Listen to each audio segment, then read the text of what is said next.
Hello, आपके अपने economics गुरुजी में एक बार फिर से स्वागत है। जैसा कि आप देख रहे हैं हेडिंग आज अपना मांग की कीमत लोच। अभी तक हमने मांग के बारे में पढ़ा था, मांग की अवधारणा क्या है, उपभोक्ता का संतुलन क्या है उसके बारे में पढ़ा था। अर्थशास्त्र के परिचय संबंधी हमने फर्स्ट चैप्टर पढ़ा था। तो फर्स्ट, सेकंड, थर्ड चैप्टर को पढ़ते हुए अब नेक्स्ट चैप्टर की तरफ बढ़ते हैं। वो है अपने पास मांग की कीमत लोच। बहुत इंपॉर्टेंट टॉपिक है और जनरली हर एग्जाम में, चाहे कोई से बोर्ड का एग्जाम हो, आपको हर एग्जाम में इससे रिलेटेड बहुत सारे क्वेश्चन पूछे जाते हैं। तो इसको अगर आप अच्छा समझना चाहते हैं तो वीडियो के लास्ट तक बने रहें। साथ साथ अगर आपने चैनल को सब्सक्राइब नहीं किया तो चैनल को सब्सक्राइब जरूर करें, ताकि आपको इतनी मशक्कत नहीं करनी पड़े, ढूंढना नहीं पड़ेगी किस तरीके से इजी वे से आप इकोनॉमिक्स के जो टर्म्स है वो अच्छे से सरल भाषा में समझ पाए। ठीक, तो हम यहाँ पर बात कर रहे हैं मांग की कीमत लोच। इससे पहले कि आगे बढ़े मैं आपको बता दूं कि जो चैप्टर्स हमने पढ़े हैं वो अगर आपने नहीं देखे हैं तो सभी के लिंक मैं इस वीडियो के डिस्क्रिप्शन में मेंशन कर रहा हूं, तीनों की प्लेलिस्ट के लिंक, ताकि आप उनको इजी वे से देख सकें, बिना किसी मेहनत के आपको वो मिल जाए, जल्दी से मिल जाए। कुल मिला के बात ठीक है, आपको ढूंढना नहीं पड़े, सर्च नहीं करना पड़े। तो आगे बढ़कर हम देखते हैं कि मांग की कीमत लोच क्या है और इसको समझने के लिए सबसे पहले क्या समझना होगा, क्यों कौन से इसके टॉपिक्स हैं। तो सबसे पहले बात करते हैं कीमत लोच। कीमत लोच क्या है? हम मांग की कीमत लोच के बारे में बात करें। लोच वर्ड जहां भी आता है, लोच का मतलब क्या होता है? फ्लेक्सिबिलिटी, इलास्टिक, इसको बोलते हैं इलास्टिसिटी, इलास्टिक से बड़ा है। यानी लोच, फ्लेक्सिबिलिटी इसमें कि जब कीमत में परिवर्तन आता है तो उसका प्रभाव क्या आता है उसकी वस्तु की मांग पर, वो हम देखते हैं।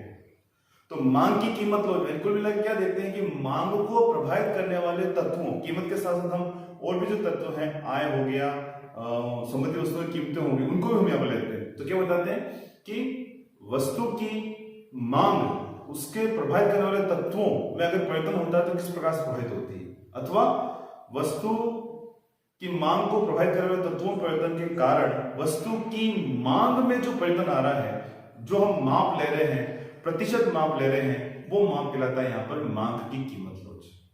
अर्थशास्त्र ने यह जानने के लिए कि अर्थव्यवस्था में बहुत सारी वस्तुएं होती हैं, हर वस्तु की कीमत को देखेंगे और हर वस्तु की फिर उस मांग को देखेंगे, फिर देखेंगे कम कौन सी ज्यादा कौन सी कम है। तो उसको इजी करने के लिए, जैसे कि दो बच्चे हैं ए और बी, ठीक है। अब हम बात करेंगे ए एंड बी। ए की जो लेंथ है वो है 4 फीट और बी की जो है, बी जो स्टूडेंट है उसकी लेंथ है 3। तो हम देखते ही पता कर देंगे कि 4 और 3 दोनों अपने पास मेजरमेंट है। हम कह देंगे कि यहाँ पर इसकी लेंथ यहाँ पर ज्यादा है, इसकी हाइट जो है, सॉरी लेंथ की वजह हाइट वर्ड यूज करेंगे। जो ए स्टूडेंट है उसकी हाइट है 4 फीट और बी जो है उसकी हाइट है 3 फीट। तो उसकी कंडीशन में हम यहाँ पर जो उसकी हाइट को लेंथ में बताते हैं कितनी लंबाई है उसकी, तो उसकी जो हाइट है वो हाइट हम यूज करेंगे, बता सकते हैं कि इसकी हाइट ज्यादा है, इसकी हाइट कम है। तो इकोनॉमिस्ट ने, अर्थशास्त्रियों ने यहाँ पर इसी तरीके से एक मेजरमेंट निकाला है कि ए कमोडिटी की इलास्टिसिटी लिखते हैं, बी कमोडिटी की इलास्टिसिटी लिखते हैं और फिर हम कहते हैं कि ए की इलास्टिसिटी ज्यादा है, मतलब ए कमोडिटी डिमांड ज्यादा रिएक्शन कर रही है। हमें फाइंड करना है कि कौन किस कमोडिटी की डिमांड ज्यादा रिएक्शन कर रही है। तो अपने पास एक मेजरमेंट होना जरूरी। हर एक कमोडिटी की प्राइस को देखेंगे, फिर डिमांड को देखें, हर एक कमोडिटी की इनकम को देखें, कंज्यूमर की इनकम को देखें, फिर कमोडिटी डिमांड को देखें, तो वो पॉसिबल नहीं इतना।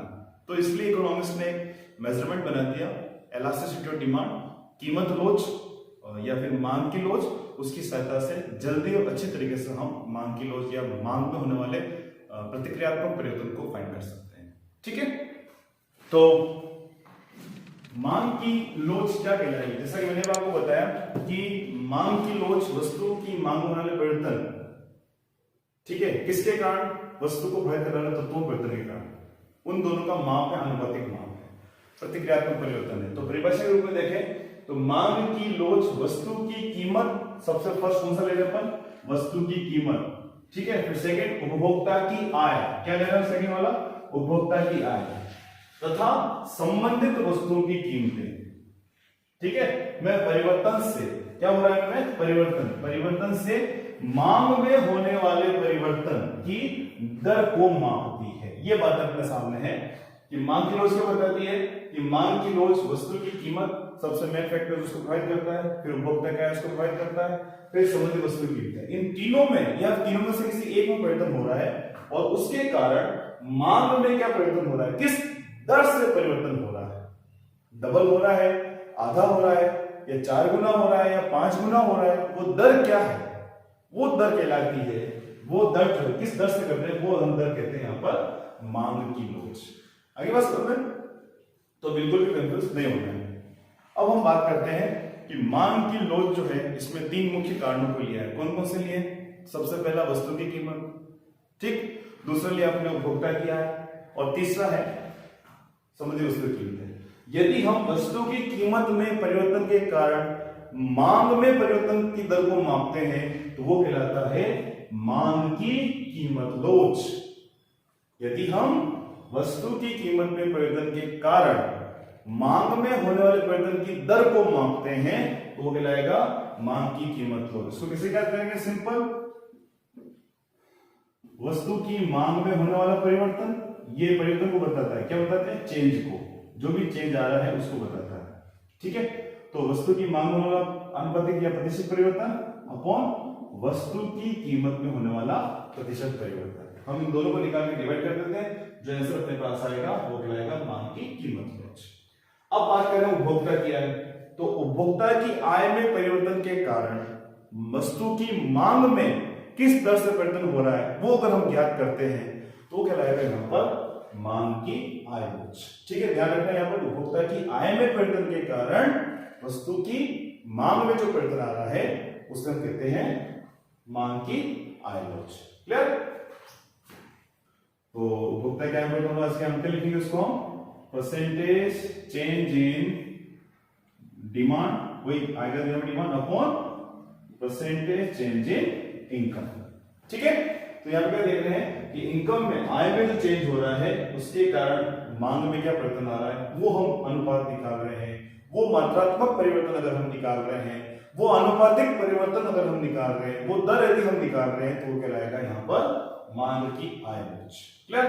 फिर आता संबंधित वस्तु की कीमतें। संबंधित वस्तु में 2 प्रकार की होती है, पूरक वस्तु तथा स्थानापन्न वस्तु। यानी इसमें क्या देखते हैं?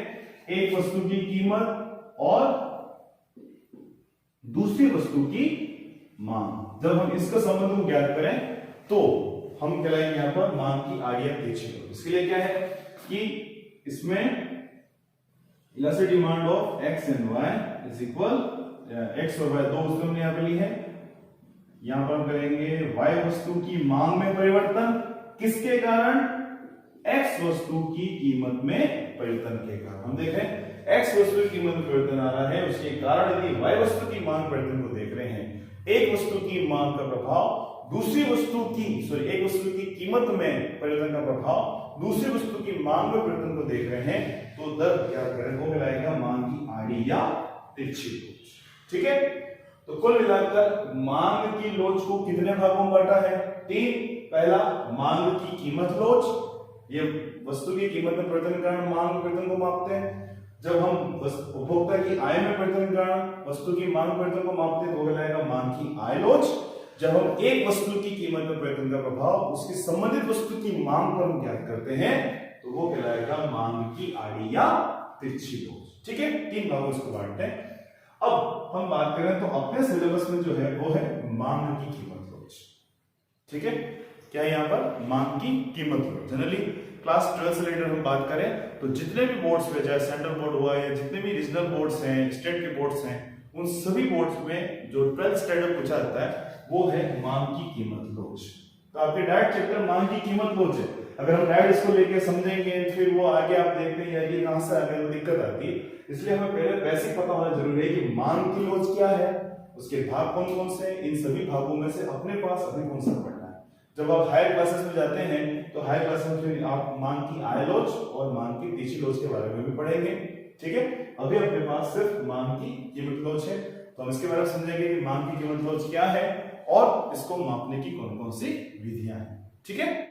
तो जैसा कि अभी हमने देखा था कि मांग की लोच को 3 भागों में बांटते हैं, कीमत लोच, आय लोच और आड़ी या तिरछी लोच। और अपने सिलेबस में कौन सी है? मांग की फर्स्ट जो है कीमत लोच या तो मूल्य लोच।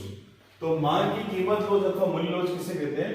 तो यह कीमत में परिवर्तन से वस्तु की मांगे जाने वाली मात्रा की दर अथवा आनुपातिक संबंध को बताती है। ठीक है, यानी क्या बता रहा है, यानी कीमत में परिवर्तन, किस में परिवर्तन हो रहा है, कीमत में परिवर्तन से किस में परिवर्तन देख रहे हैं हम, मांगी जाने वाली मात्रा किस दर से परिवर्तन हो रहा है वो हम यहाँ पे निकालते हैं, तो कहलाता है मांग की कीमत लोच। इसको निकालने के लिए सिंपल सा फॉर्मूला है, वो है वस्तु की मांगी जाने वाली मात्रा में परिवर्तन, प्रतिशत परिवर्तन अपॉन वस्तु की कीमत में प्रतिशत परिवर्तन। मतलब यह है कि वस्तु की जो मांग मात्रा है उसमें कितना प्रतिशत परिवर्तन हो रहा है, उसमें वस्तु की कीमत में जो प्रतिशत परिवर्तन हो रहा है उसका डिवाइड कर दो। जैसे कि इसमें 10% चेंज आया कीमत में और मांग में अगर 20% आया तो 20/10 क्या हो जाएगा, 20/10 बराबर 2। मांग की लोच की हो जाएगी यहाँ पर 2, यानी इकाई से अधिक, मतलब क्या है कि जितना परिवर्तन कीमत में आ रहा है उससे ज्यादा रिएक्शन मांग बता रहे हैं। आप देख रहे हैं परिवर्तन 10% है कीमत में, मांग में परिवर्तन है 20%। तो इस प्रकार से देख सकते हैं कि मांग की लोच इकाई से अधिक है, 1 से अधिक है। 1 कब आएगी, जितना परिवर्तन कीमत में होगा 10%, उतना ही परिवर्तन यदि मांग में होगा 10% तो आएगी इकाई के बराबर। तो यहाँ पे इकाई से अधिक आ रहा है, मतलब जितना परिवर्तन कीमत में है उससे अधिक परिवर्तन मांग में देखने को मिल रहा है। इसका जो शॉर्ट फॉर्मूला कौन सा हो जाएगा अपने पास, मांग की कीमत लोच बराबर माइनस, माइनस क्यों बताते हैं, क्योंकि हमेशा वस्तु की कीमत और वस्तु की मांग में कौन सा संबंध होता है, QX, PX और QX में कौन सा संबंध होता है, हमें क्या देखने को मिलता है, माइनस। जब कभी किसी वस्तु की कीमत बढ़ती है तो मांग घटती है, जब किसी वस्तु की कीमत घटती है तो उसकी मांग बढ़ती है, इसलिए हम कहते हैं कि यहाँ पर माइनस संबंध होता है, इसलिए मांग की कीमत ऋणात्मक लिखते हैं। तो क्या फॉलो हो जाएगा, वस्तु की मांग मात्रा में प्रतिशत परिवर्तन, मेरा पहले होता है पहले यह बताता है चेंज को, परिवर्तन को अपॉन वस्तु की कीमत में परिवर्तन। ठीक है, इस प्रकार से उसको यहाँ पर लेकर मांग की कीमत लोच को निकालते हैं। अब मांग की कीमत लोच को ज्ञात करने की 3 विधियां हैं। पहली विधि तो हो जाएगी आनुपातिक या प्रतिशत विधि। ये जो फॉर्मूला है वो आनुपातिक या प्रतिशत विधि का ही है। ये कब हम करेंगे, जब अपने पास कीमत दे रखी हो और मांग दे रखी हो। कीमत भी 2, या तो अपने पास डायरेक्ट परसेंटेज दे रखे हो, कीमत में प्रतिशत परिवर्तन दे रखा हो, मांग में प्रतिशत परिवर्तन दे रखा हो, तो इस फॉर्मूला को डायरेक्ट कर लेंगे। या फिर अपने पास 2 अलग अलग कीमतें हो और 2 अलग अलग मांग मात्राएं हो, तब हम ये अनुपातिक या प्रतिशत विधि का यूज करते हैं।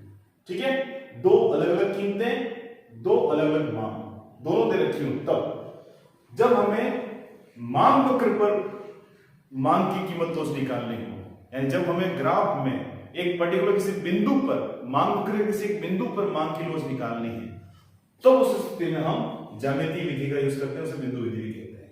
और जब अपने पास वस्तु की कीमत दे रखी हो और उस वस्तु पे होने वाला कुल व्यय दे रखा हो, कीमत बदल रही हो तो उस वस्तु पे होने वाला कुल व्यय परिवर्तन को दे रखा हो, तो उस स्थिति में हम यूज करेंगे कुल व्यय विधि को। तो कंडीशन दशाओं के आधार पर मैंने अभी आपको बताया, यदि हमें अपने पास उपलब्ध है दोनों वस्तुओं की कीमतें और दोनों वस्तु की दोनों कीमतें, जो कि पहले वाली क्या थी, नई कीमत थी वो, और वस्तु की दोनों मांग मात्राएं, पहले मांग मात्रा क्या थी, नई क्या है, तो हम यह विधि यूज करेंगे, आनुपातिक या ज्यामितीय विधि। फिर मांग वक्र पर हमें निकालना है, एक पर्टिकुलर मांग वक्र किसी बिंदु पर मांग की लोच निकालनी है, तब हम ज्यामितीय अथवा बिंदु विधि का उपयोग करेंगे।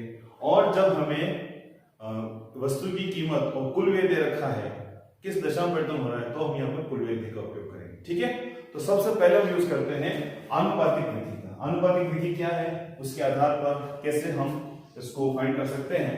तो सबसे पहले हम आनुपातिक विधि को लेते हैं और इससे रिलेटेड एग्जाम में क्वेश्चन पूछे जाते हैं, न्यूमेरिकल्स आपको पूछते हैं, तो आपको बिल्कुल कंफ्यूज नहीं होना है। देखते हैं किस प्रकार से उसको अच्छे से रिप्रेजेंट कर सकते हैं। समझना है हमें, यहाँ पर फॉर्मूला सही रहेगा, आनुपातिक या प्रतिशत विधि। प्रतिशत विधि जो है उसका फॉर्मूला यही रहता है, वस्तु की मांगे जाने वाली मात्रा प्रतिशत परिवर्तन अपॉन वस्तु की कीमत में प्रतिशत परिवर्तन। अब ये प्रतिशत परिवर्तन कैसे निकालेंगे, जब अपने पास प्रारंभिक मांग हो, मांग में परिवर्तन दे रखा हो, तो इसके लिए फॉर्मूला क्या हम यूज करते हैं, मांग में परिवर्तन, ठीक है, अपॉन प्रारंभिक मांग, पहले वाली मांग क्या थी, और उसको हम गुणा कर देंगे 100 से, तो क्या हो जाएगा, अपने पास मांग में प्रतिशत परिवर्तन मिल जाएगा अपन को। ठीक है, फिर उसके बाद हम क्या करते हैं, कीमत में परिवर्तन कितना है, वो कीमत में परिवर्तन अपॉन प्रारंभिक कीमत। क्या लिखेंगे अपन यहां पर, अपन प्रारंभिक कीमत, और इसको अपन 100 से गुणा कर देंगे। तो अपने पास कीमत में प्रतिशत परिवर्तन और मांग में प्रतिशत परिवर्तन, ये दोनों हमें मिल जाएंगे। ठीक है, और माइनस का सिंबल अपन यहां लगाएंगे, क्यों? क्योंकि मांग और कीमत में विपरीत संबंध होता है। क्लियर? तो अब इसको शॉर्ट में कैसे लिख सकते हैं कि मांग में परिवर्तन मतलब डेल्टा क्यू और ये क्यू, ये हो जाएगा आपके पास डेल्टा पी कीमत में परिवर्तन, और ये हो जाएगा पी। तो कैसे लिख सकते हैं, minus delta Q upon Q multiply 100 upon delta P कीमत में परिवर्तन, प्रारंभिक कीमत क्या थी वो, उसको 100 से गुणा कर दो। तो ये वाला जो फॉर्मूला है इसको शॉर्ट में हम इस प्रकार से लिख सकते हैं सिंबॉलिक फॉर्म में। ठीक है, संकेतात्मक रूप में दोनों फॉर्मूले एक ही। अब इस फॉर्मूले को हम छोटा करना चाहते, क्या हो सकता है, 100 से 100 चला जाएगा, कट जाएगा। तब अपने पास क्या बचेगा, minus delta Q upon Q divide by delta P upon P. ये इस प्रकार से अपन को फॉर्मूला बनेगा। और गणित की भाषा में इसको अपन सिंपल करें तो ये किस प्रकार से हम इसको लिख सकते हैं, फॉर्मूला क्या हो सकता है अपने पास, delta minus delta Q upon delta P into P upon Q. ठीक है, इस तरीके से हम इसको और यहां पर लिख सकते हैं। ठीक है, अगर हम इसको सोल्व करें, इसको मल्टीप्लाई करेंगे क्या उल्टा हो जाएगा, तो डेल्टा पी इधर ले लिया, क्यू इधर ले लिया, और इस कंडीशन में अपने पास ये जो मेन बेसिक फॉर्मूला है, ठीक है, ध्यान रखिएगा, यही फॉर्मूला मेन बेसिक यूज होता है जब हम प्रतिशत की अनुपातिक विधि की बात करते हैं। जब अपने पास दो अलग अलग कीमतें दे रखी हो, जब अपने पास दो अलग अलग मांग मात्राएं दे रखी हो एक वस्तु की, तो उस स्थिति में हम ये वाला फॉर्मूला यूज करते हैं। तो फॉर्मूला आया कैसे, ये यहां से, ये वाला फॉर्मूला था, इसको खोला कि हमें यहाँ पर वस्तु की मांगी जाने वाली मात्रा प्रतिशत परिवर्तन निकालना है, तो ये करना होगा। मांग में परिवर्तन कितना है, प्रारंभिक मांग कितनी है, 100 से गुणा कर दो, मांग में होने वाला प्रतिशत परिवर्तन अपन को मिल जाएगा।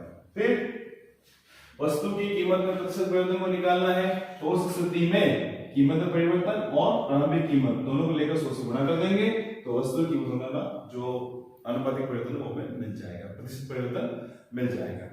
अब हमें यहाँ पर ये मिल गया, फिर इसको शॉर्ट में कैसे किया, तो कुल मिलाकर ये वाला जो फॉर्मूला हम यहाँ पर यूज करते हैं। कोई भी एग्जाम हो, किसी भी एग्जाम में अपने पास जो न्यूमेरिकल एग्जांपल देते हैं उसमें इस वाला फॉर्मूले का यूज करते हुए आगे इसको सॉल्व करें। ठीक है, यहाँ तक तो क्लियर है। आगे बात समझ में कि भाई मांग की कीमत लोच जो है उसको ज्ञात करने की कितनी विधियां हैं, कौन कौन सी, पहली प्रतिशत या अनुपातिक विधि, दूसरी ज्यामितीय बिंदु विधि जो हमने देखा था बोर्ड पर, तीसरी कौन सी थी, कमेंट बॉक्स में कमेंट जरूर करना। ठीक है, तीसरी कौन सी है पूछना आपसे। अब हम बात करते हैं कि इस फॉर्मूले का यूज कैसे करते हैं, यानी फॉर्मूला तो हमें आ गया, प्रतिशत अनुपातिक विधि है क्या, इस फॉर्मूले का यूज कैसे करना है वो हमें यहां पर देखना है। इसके लिए हम एक कंडीशन लेते हैं, माना कि एक क्वेश्चन दे रखा है, माना किसी वस्तु की कीमत 10 रुपए प्रति इकाई है तो उसकी मांग 50 इकाइयां हैं। जब वस्तु की कीमत 10 रुपए प्रति इकाई से घटकर 5 रुपए प्रति इकाई रह जाती है तो मांग मात्रा बढ़कर 50 से 100 इकाइयां हो जाती है। 10 रुपए कीमत पर 50, 5 रुपए कीमत पर 100, दो अलग अलग कीमतें, दो अलग अलग मात्राएं हैं। तो अपने पास जब कभी ऐसा क्वेश्चन हो तो उसको उस क्वेश्चन को टेबल में अपने जरूर लिख देना है। क्या लिख देंगे, टेबल बना लेंगे, छोटी सी अपन कीमत ले लेंगे और इधर ले लेंगे अपन मांग ले लेंगे। जब कीमत 10 थी तो मांग कितनी थी, 50 इकाइयां।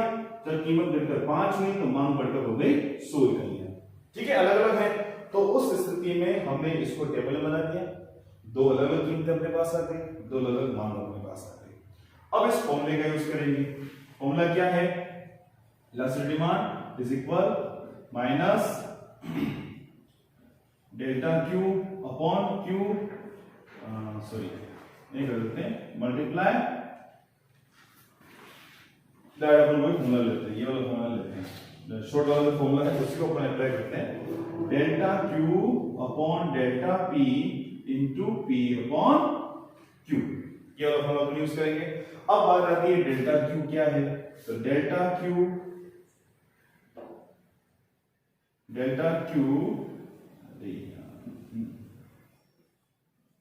Delta Q is equal Q1 minus Q and delta P is equal P1 minus P। अब हमें यहाँ पर डेल्टा Q फाइंड करना है, क्या है Q1 माइनस Q, नई मांग मात्रा पुरानी मांग मात्रा, नई कीमत पुरानी कीमत, तो इसी को हम यहाँ पर रिप्लेस कर देंगे। पुरानी कीमत क्या थी, तो ये हो जाएगा आपके पास P, नई कीमत तो ये हो जाएगा आपके P1, पुरानी मांग ये हो जाएगा आपके Q, नई मांग ये हो जाएगा Q1। ठीक है, तो इस प्रकार से आपको पहले जो भी आपके पास उदाहरण दे रखा है उसको एक टेबल बनाना है, फिर उसमें आपको P P1 Q Q1, P प्रारंभिक कीमत, P1 नई कीमत, Q प्रारंभिक मांग मात्रा, Q1 नई मांग मात्रा, इसको लेते हुए फिर इस फॉर्मूला डालना है। अपने पास फॉर्मूला ये है, ठीक है, इस फॉर्मूले खोलेंगे क्या हो जाएगा, plus demand is equal minus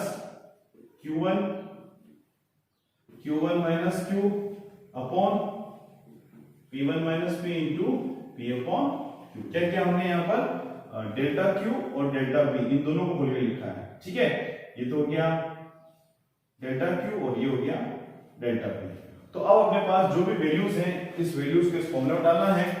simple है, क्या करेंगे, elastic demand is equal minus Q1 क्या है यहाँ पर 100, तो लिख देंगे 100 माइनस Q क्या दे रखा है 50 प्रारंभिक मांग मात्रा, ये अपने 50 लिख दिया।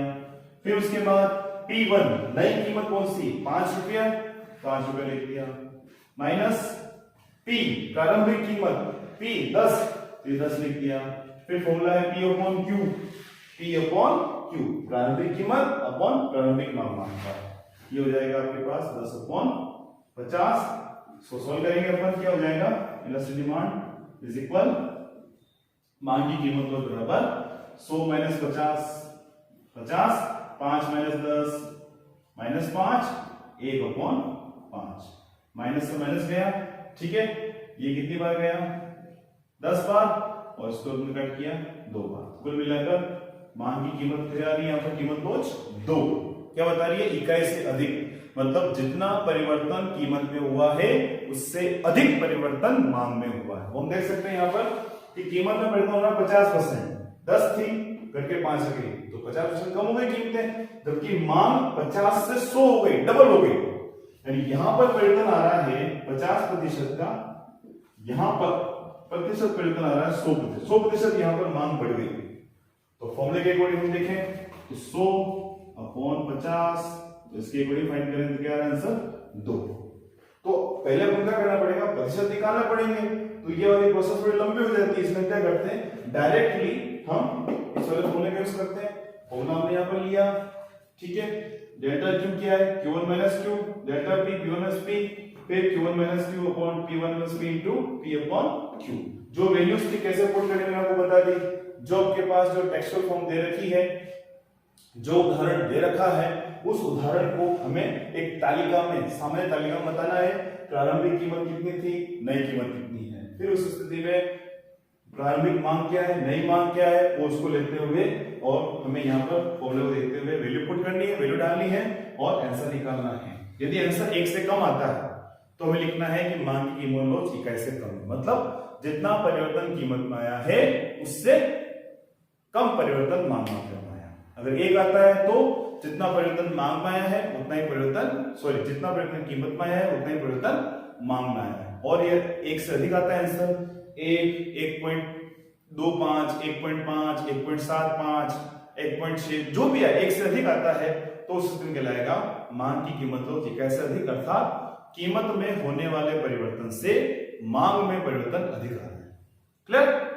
तो थोड़ा सा टॉपिक थोड़ा क्लिष्ट है, टफ है, तो कोई दिक्कत नहीं, आप पूरे वीडियोस को वापस अच्छे से देखिए, एक एक टॉपिक को समझिए। जहां भी आपको माइंड में डाउट आते हैं, जो आपके डाउट्स हैं, तो कमेंट बॉक्स में कमेंट जरूर करें और ये भी कमेंट करेंगे आपको वीडियो कैसा लगा, समझ में आया नहीं आया। चैनल का आपको सब्सक्राइब नहीं किया तो सब्सक्राइब जरूर करें। वीडियो अच्छा लगा है तो लाइक करना ना भूलें, नहीं लगा है तो डिसलाइक, कोई दिक्कत नहीं। मिलते हैं नेक्स्ट वीडियो में, देखेंगे जिसकी जो सेकंड मेथड है, कौन सा, किसका, मांग की कीमत उसको ज्ञात करने का दूसरा। अभी हमने कौन सा देखा, प्रतिशत या अनुपाती विधि। इसका जो दूसरा मेथड है वो हम देखेंगे बिंदु विधि। उसके बाद डिटेल में जानेंगे कि जब एक मांग कर दे रखा हो तो मांग वक्र पर किस प्रकार से मांग की कीमत लोच को निकाला जाता है। ठीक है, तो मिलते हैं नेक्स्ट वीडियोस में। बने रहिए, जुड़े रहिए इकोनॉमिक्स गुरुजी के साथ। Thank you, thanks for watching economics Guruji.